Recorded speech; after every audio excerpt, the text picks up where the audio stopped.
Good morning, Chair Ballendraff, members Garrett, Holmes, staff, and guests. The lobbies are open and the recording has begun. Thank you, Gretchen. Good morning, everyone. I'll now convene the Washington State Liquor and Cannabis Board meeting for Wednesday, April 22nd. Before we jump into our agenda, I did want to take a moment to acknowledge that today is Administrative Professionals Day. And I want to acknowledge and appreciate all the administrative assistants throughout the LCB.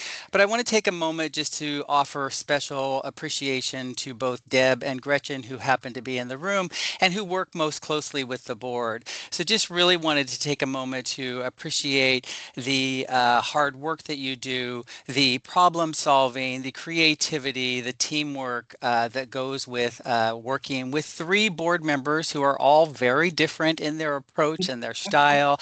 And I'm sure that at times that can be challenging, but you both do it with such grace that I just really wanted to take a moment to acknowledge that. So thank you for your contributions. All right, so we will jump right into the rest of our agenda here. And the first item is approval of meeting minutes. So do I have a motion to approve the meeting minutes as listed on the agenda? This is Ali. I move that we approve the meeting minutes as listed on the agenda. All right, all right, we have a second. I concur, so moved. So those are approved.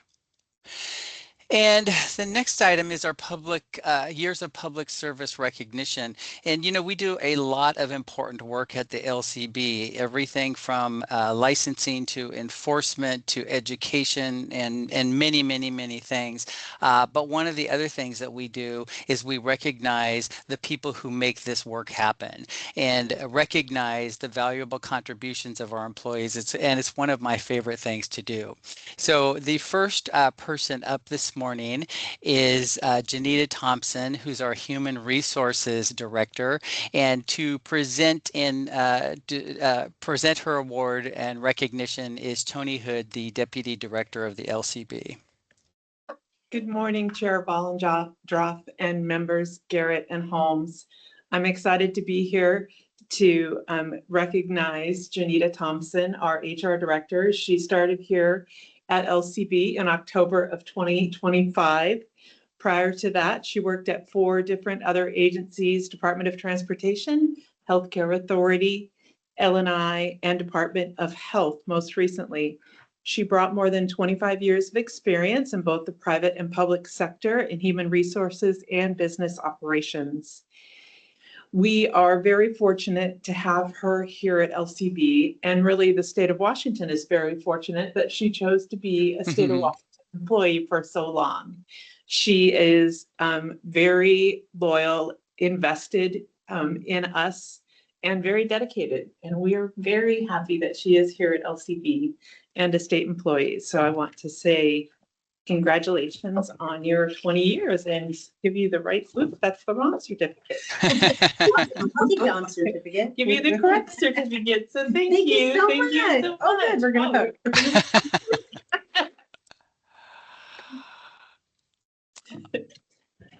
All right, oh, go ahead. Next Oh, up, you're going to do Dawn too. Okay. we have Dawn as well. Just make her walk up here. Yay. Thank you for coming Hi, up. Dawn. Hi. Welcome. Thank you. It's also my pleasure to talk about Dawn. Dawn has been at LCB for 8 years, but she was with Department of Ecology for 12 years prior to that. In her current role here at the agency, she is our labor relations expert and our HR manager, our operations manager. She, in addition, she oversees talent acquisition, onboarding, training, development, reasonable accommodations, pretty much a whole bunch of things that happened in HR and throughout our agency. She has a lot of great historical knowledge about LCB, which we rely on every day. And she does an excellent job as the labor relations person, negotiating with the unions and dealing with all of our contract negotiations every year. We are also very fortunate to have Dawn spent 8 years of her 20 years as a state employee here. And I'm very glad that she chooses to stay as a state employee. She's very, as Janita is, very invested and dedicated to LCB and our staff. So thank you very much. Thank you. Give you the Thank right you. one. Well, congratulations to both of you, and we're thrilled to have you at the LCB, and look forward to another, well, I won't say 20 years, but maybe 10, maybe who knows? All right, anything from any other board member this morning? All right, oh, go ahead, Pete. Could I just echo what you said about Deb and Gretchen? They are unsung heroes, I think. And Dawn and Janita represent the fact that we do an excellent job of poaching when needed. That's great. Okay, well, we will move right into our next agenda item, which is rulemaking timelines for all industries. And with us this morning, we have Kevin Walder, Policy and Rules Manager. So Kevin, good morning, welcome, and I'll turn it over to you.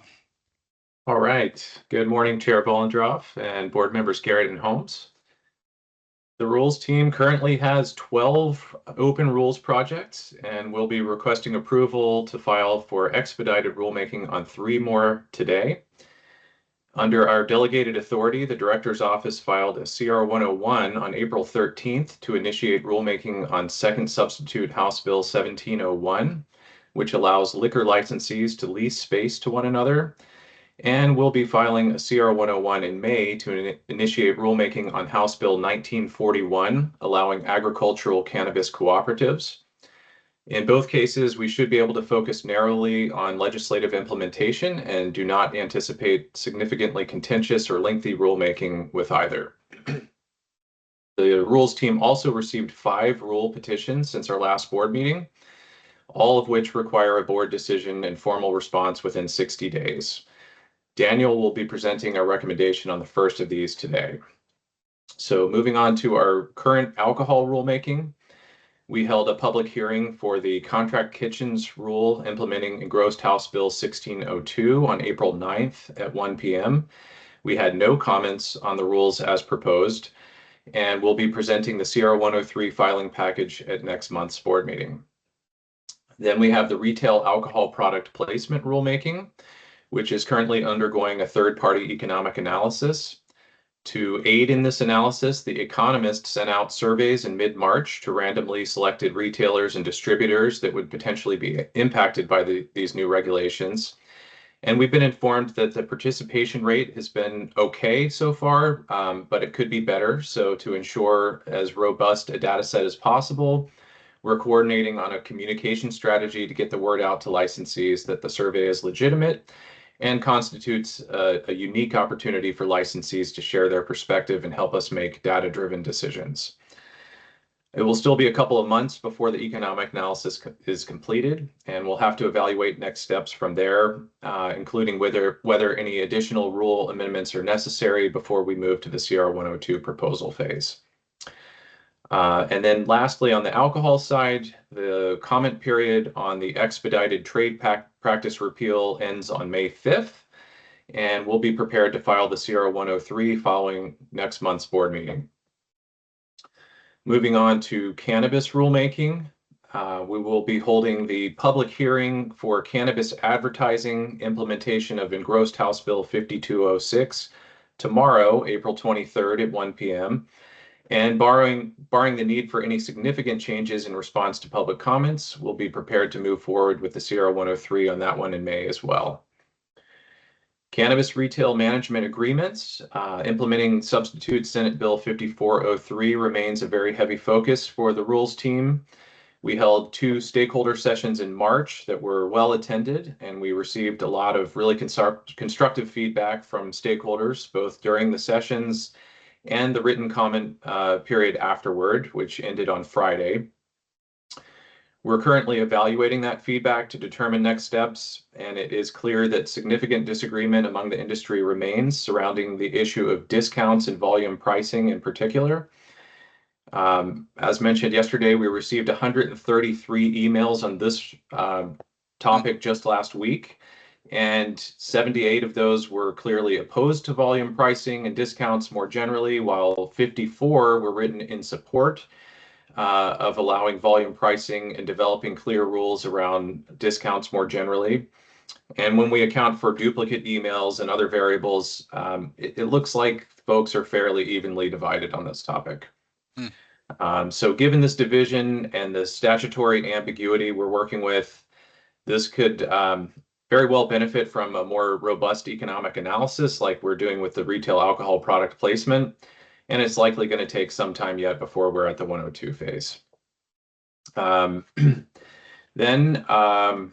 Although some of these more immediate priorities have absorbed much of our capacity, the Cannabis R&D Testing and Samples project team continues to make progress toward the next draft, and we expect to be ready to share that with stakeholders later in May, with announcements on stakeholder sessions to follow.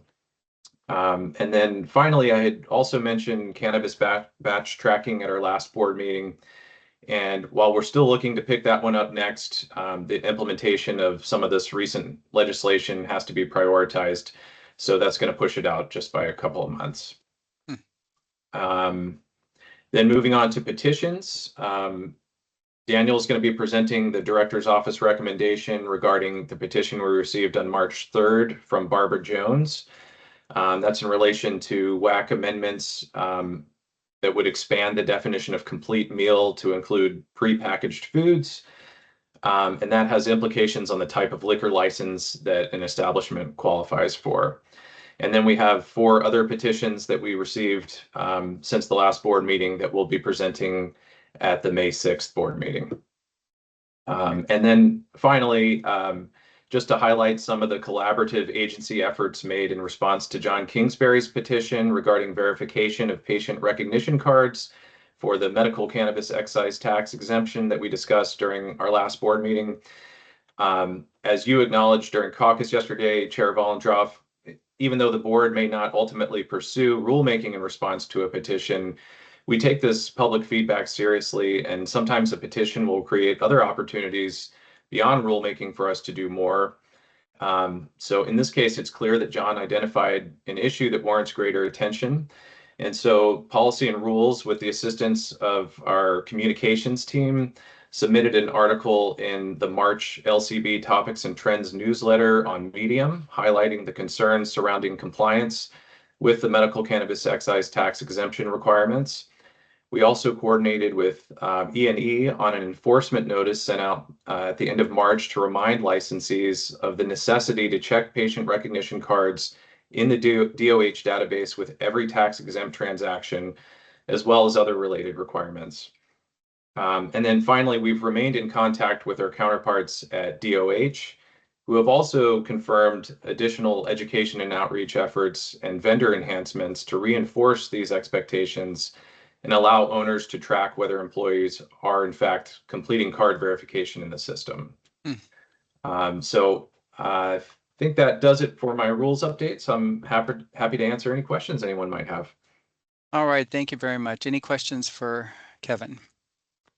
Seeing none, Kevin, thanks so much. And I do just want to acknowledge the extra work that you guys did. I did mention it yesterday in the board meeting, but it's such a good example of things that we do that we don't have to do, but we do it because it's good government and it's good public service. And you guys are a small team and you've got a lot coming at you, but yet you've taken the time to address these issues outside of the rulemaking process as a part of your body of work. And I deeply appreciate it. And I think the citizens of Washington are frankly better served as a result of you guys going above and beyond. So thank you for that.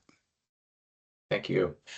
All right, well, we will now move into our next agenda item, which is also Kevin, and it's seeking board approval on CR 105 package for 2026 expedited legislative implementation. So Kevin, I'll let you continue. All right, so on behalf of the Director's Office, I am requesting approval to file the CR 105 expedited rulemaking package to align existing rule language in 5 sections within Chapter 31455 WAC with new statutory changes resulting from 3 bills passed during the 2026 legislative session. The proposed rule changes are explicitly dictated in statute, and the board has no discretion regarding implementation. If approved, we will file with the Code Revisor's Office today.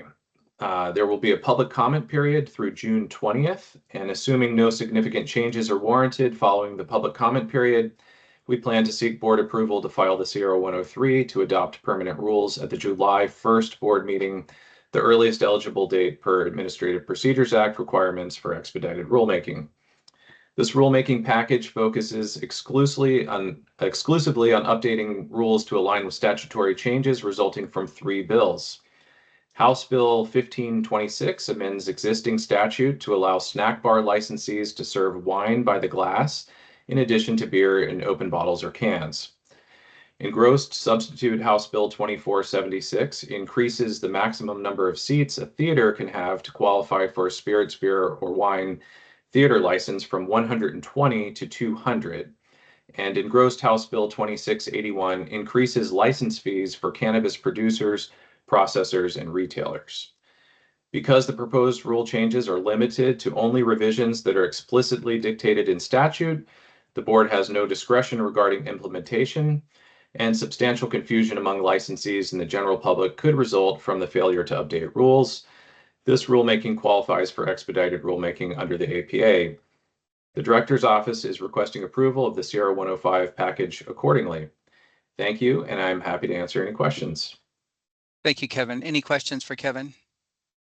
All right. I am looking for a motion for board approval of the CR 105 package for 2026 expedited legislative implementation.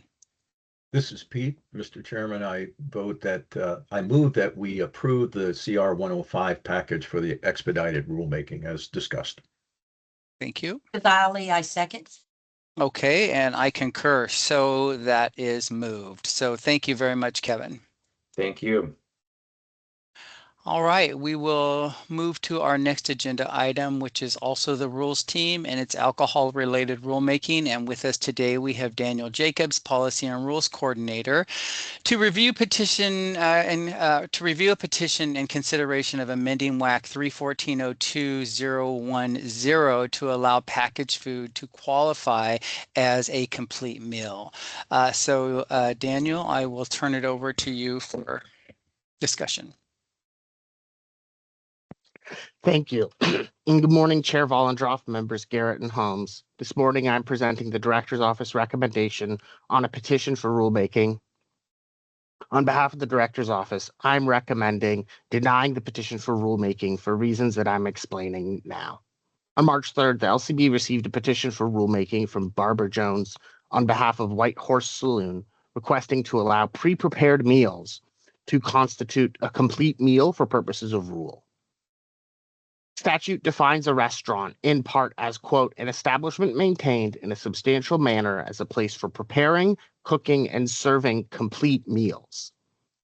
Because statute does not define a complete meal, we do in WAC 314.02.010.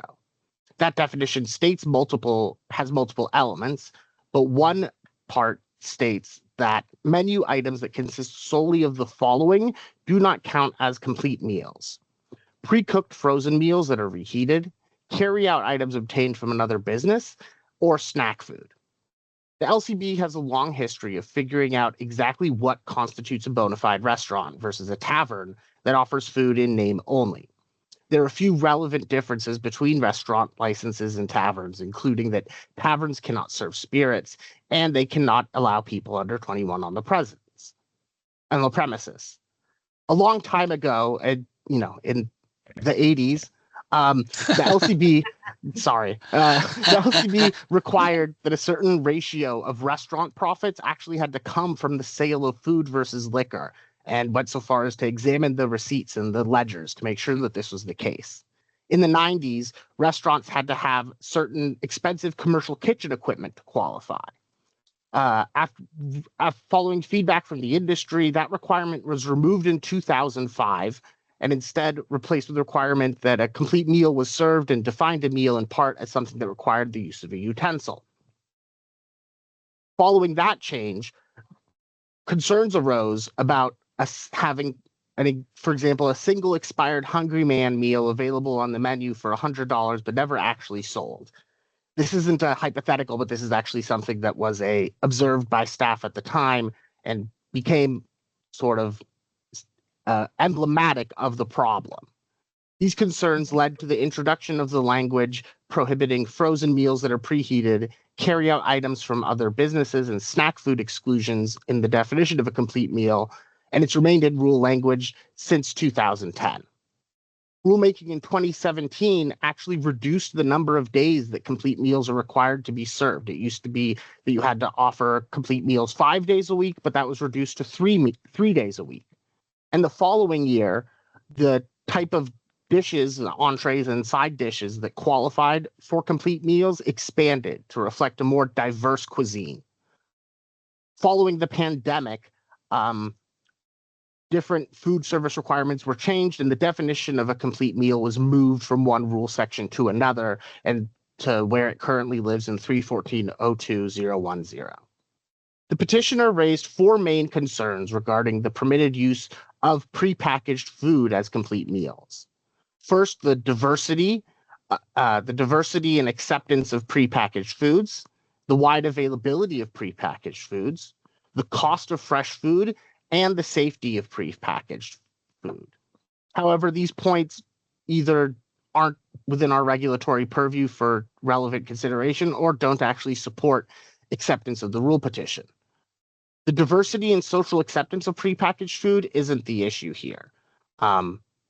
It wasn't that people didn't like them or that there were limited options. That wasn't the reason that they were initially prohibited. Restaurants are defined in statute primarily as a place where complete meals are prepared, cooked, and served.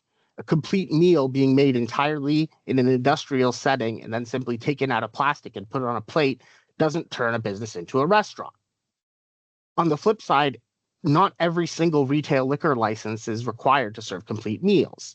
As I mentioned in response to the petition, 7-Eleven has a liquor license. 7-Eleven also serves prepackaged complete meals. You can go there and you could buy a sandwich in plastic wrap. But 7-Eleven isn't a restaurant. The cost of fresh food is acknowledged, and that actually is part of why rulemaking was done to reduce the requirement of complete meal service from 5 days a week to 3 days a week. Additionally, complete meals don't need to consist entirely of fresh food. That's why the language in relevant says that complete meals cannot solely be made of prepackaged food.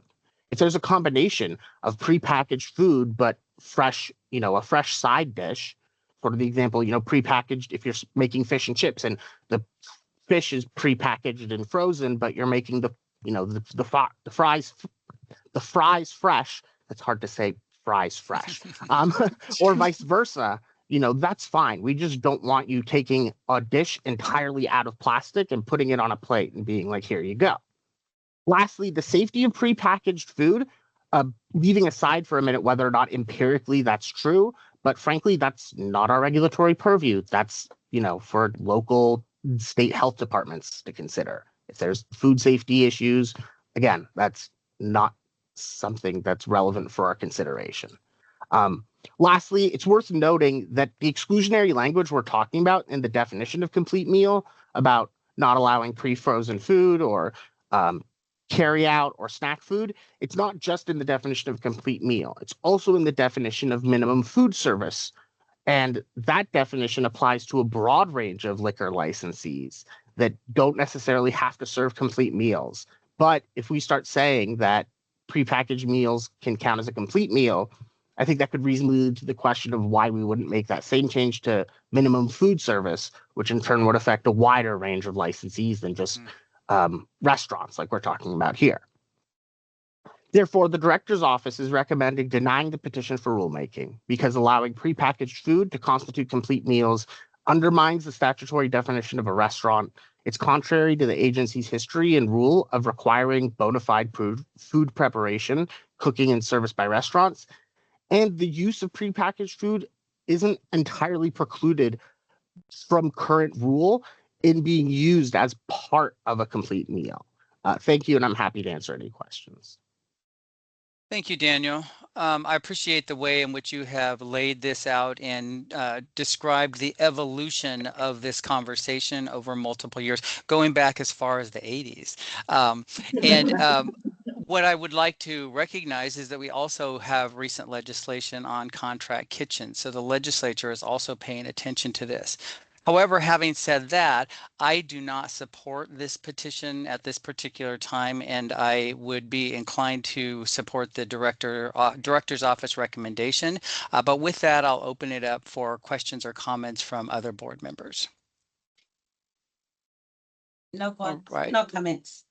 Seeing no questions or comments, do I have a motion to accept the director's office recommendation that we deny the petition to allow packaged food to qualify as a complete meal?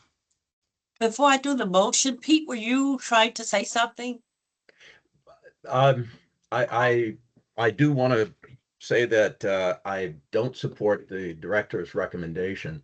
I believe that we should accept the petition, and if that has any bearing on, if it were my turn, I was going to move to accept the petition. Otherwise, I was going to say no to a second on a motion to approve. Okay, thank you. And thank you for catching that, Board Member Garrett. It would be helpful if board members have something that they could raise their hands, because I can't always tell if somebody wants to say something. So in the future, that would be super helpful. But anyway, so any other comments, Board Member Garrett, anything else? No. Okay, so Board Member Holmes, I appreciate your comments. Anything else that you want to say before I ask for a motion? Sure, I could give you my reasoning very quickly.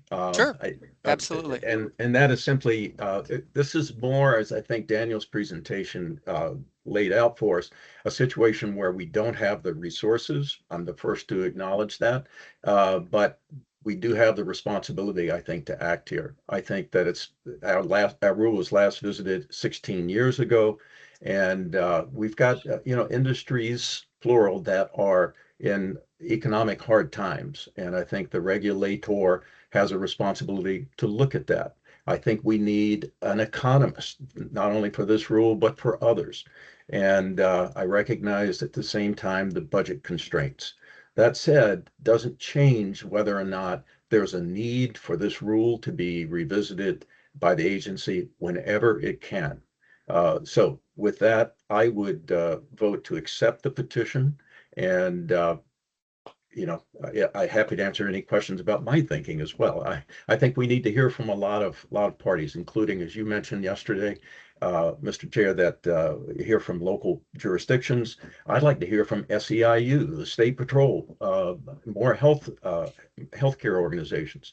So, but I do think we need to do a deeper dive here, and that Daniel's presentation kind of confirmed that this has been all over the map and must be an enforcement nightmare. So let's do that deeper dive. Thanks. Thank you.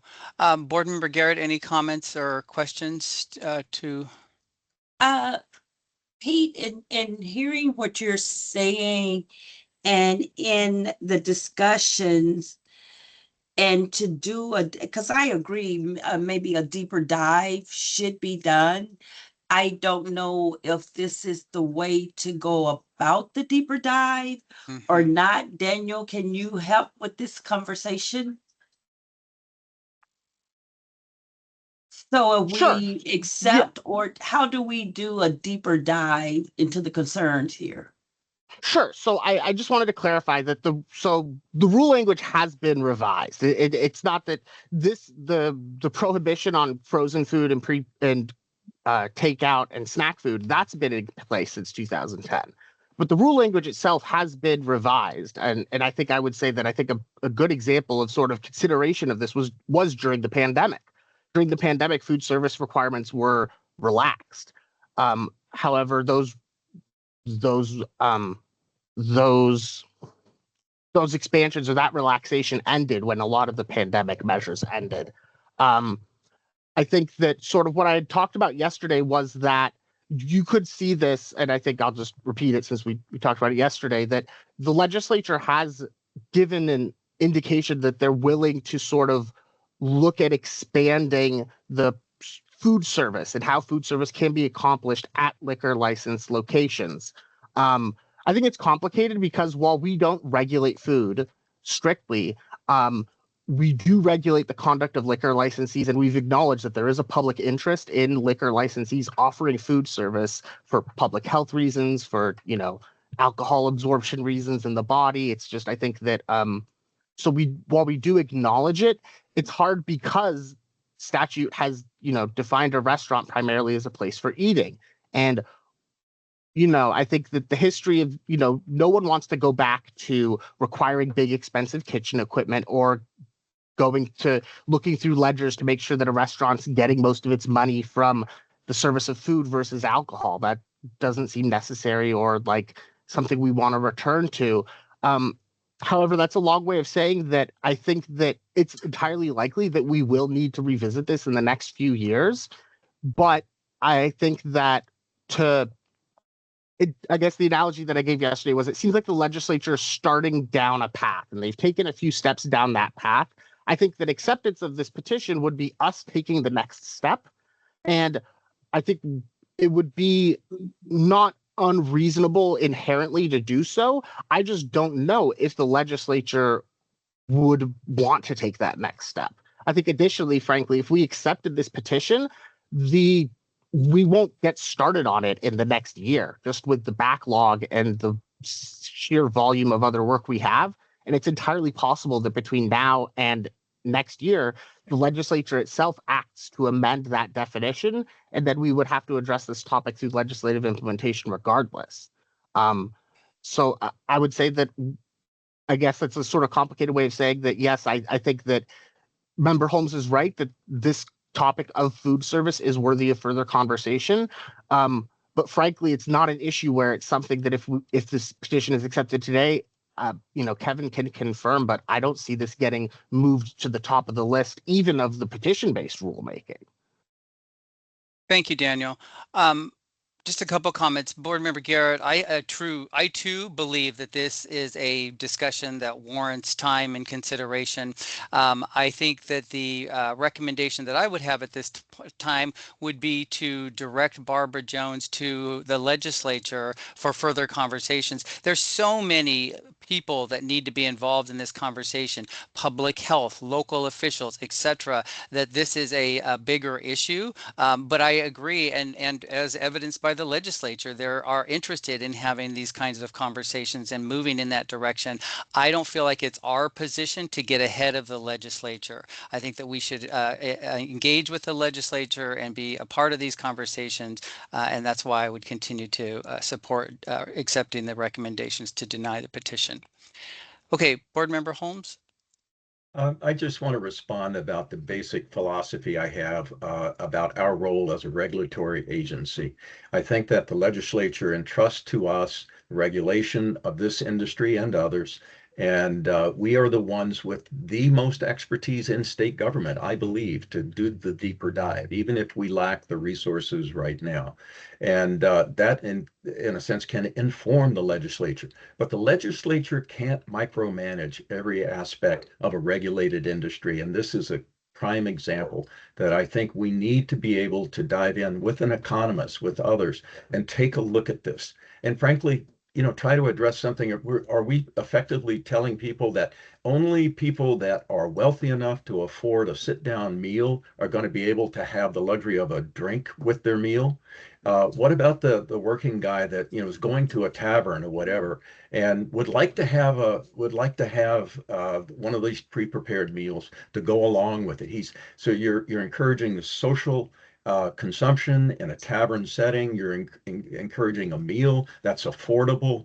And I just don't think we can turn a blind eye.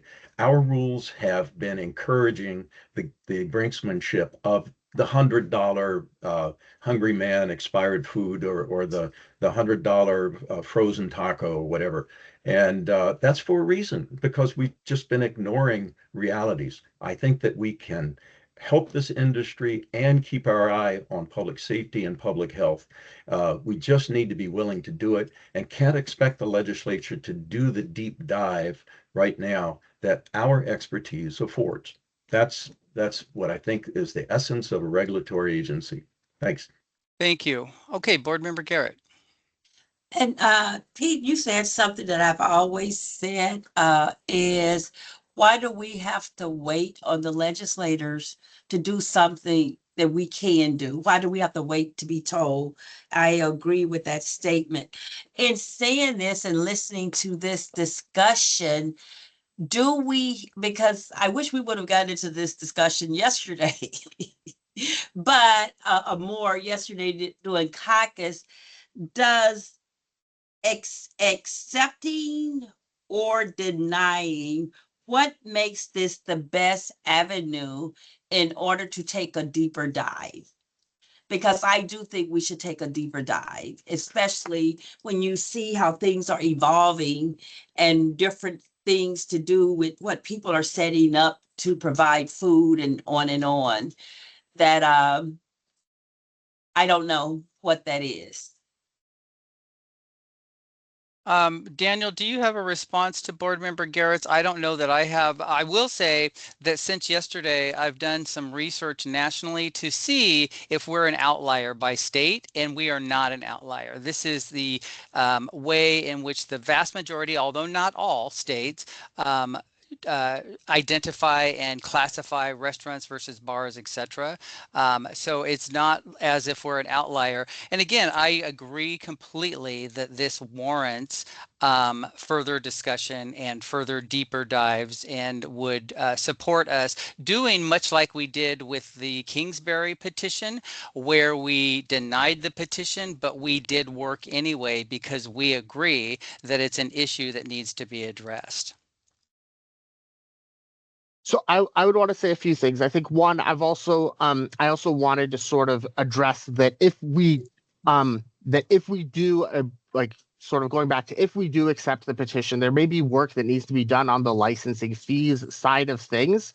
And that would be something that, just to reflect some differentiation on that side, that would be something we wouldn't be able to do because of those fees are set in statute. I think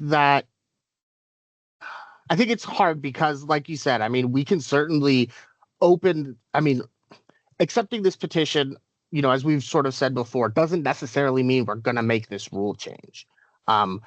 So in that sense, it can be accepted, but I think frankly, and Kevin can speak more to this, that and I know I don't want to just say, oh, well, we just don't have the resources, so therefore we shouldn't do it. But, and I want to also clarify that the fee differences relates to the license type. So when I was talking before about the tavern versus restaurant, it's not just about who could serve spirits and who could serve under 21. There's also a stark difference in how much the annual fee is. And that we wouldn't be able to address without legislative adjustment. But I think that I would say that I think that ultimately it's your decision, obviously, as to whether or not we want to begin this conversation. But I guess I would also just say that it's not likely that we would be starting this conversation before next legislative session. And I think the other thing that I was going to say was if we do deny the petition, I also plan to not just send Ms. Jones the boilerplate denial language, but to also say that I would encourage her to watch the recording of the board meeting from today, because because of this discussion and because of the fact that it's like, listen, for your for your information, there was a back and forth, there was a rigorous discussion of the merits of your petition. I'd encourage you to do that, and there may be some suggestions about how to move forward with this. But otherwise, I also will just say that I think that, for what it's worth, that there is, in part because of the history of sort of food service at restaurants, I think there has been substantial internal agency sort of concern at changing the rule inherently. When the petition was circulated, sort of the consensus was fairly unanimously like, no, let's not do that. So I will just say that, for what it's worth. Again, not that should determine things one way or the other, but in the past, when petitions have been accepted and there's been internal agency disagreement, that's led to a little bit trickier of just a rulemaking process. So I just wanted to sort of put those pieces of information out there for what it's worth. Okay, thank you. Okay, Member Holmes. Briefly, I just want to address the distinction with the Kingsbury petition. I voted against accepting that petition, and I think it has led to the correct response, enforcing the existing rule. That's Right. what Mr. Kingsbury identified as a problem. It wasn't being uniformly, or we don't know the extent to which it was being enforced. And through education and enforcement, even collaboration with sister agencies, we're going to get that, I'm convinced, the correct rule enforced more properly. This is fundamentally different. This is a rule that has led to gamesmanship, and it needs to be addressed. I'm not even saying we're going to grant the relief sought by the petitioner, but it's clear that the what we have in place, the regulatory regime, is not working. Thanks. All right, thank you very much. All right, Board Member Garrett, any other, go ahead, see your hand. Yeah, I was gonna say, Kevin, did you have any comments to add to the conversation? Thanks, Ollie.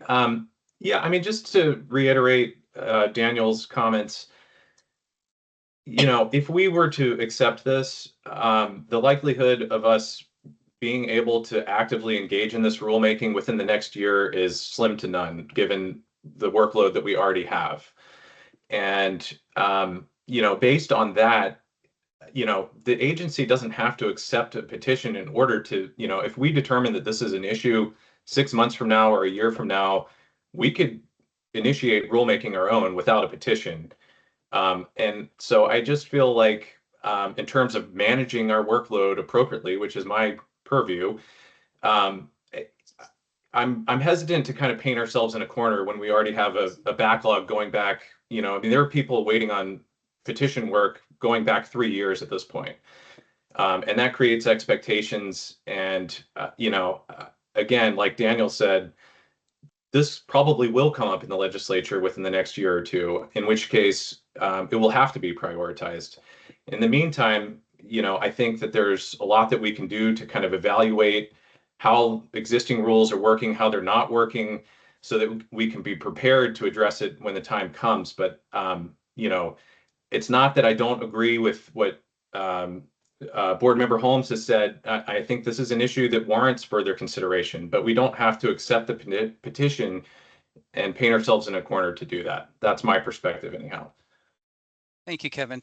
The other thing, just following up on that is, and I don't make these decisions, obviously, but there's nothing saying that we couldn't have conversations about agency request legislation. So there are in which it probably would become addressed earlier. So there are other avenues rather than just simply accepting the petition, Board Member Garrett, which gets to your point about how can we do a deeper dive. Right. All right. So I am looking, I think it's Board Member Garrett's opportunity. I think we go back and forth here, but I'm looking for a motion on this particular rule petition request.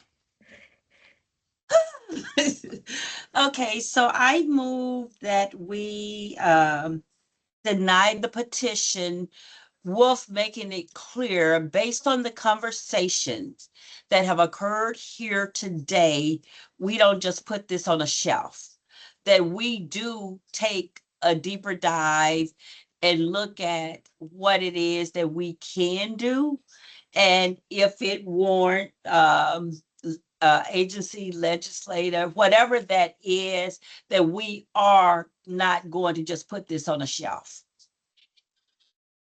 Okay, great. Thank you. Board Member Holmes.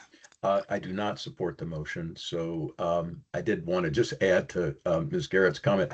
We did sort of tepidly start to have this discussion yesterday, and I didn't, I was signaling I didn't know how I was going to vote. And it was last night that I finally, reached my conclusion. So Okay. with that, I mean, this has been a great debate. Thank you. It has Yes. been.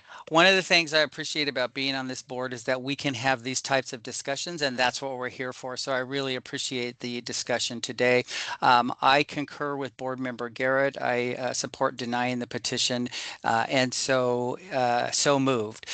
So appreciate, again, Board Member Holmes, your position and your discussion that you brought forth today, and completely agree with Board Member Garrett that I don't want to see this not pursued and followed up in some fashion. So I think it behooves all three of us to continue to make sure that that happens. All right, well, that concludes today's meeting, and so therefore I'll adjourn. Thanks very much. Daniel, thanks for your presentation as well today. All right, bye Thanks so much. everyone.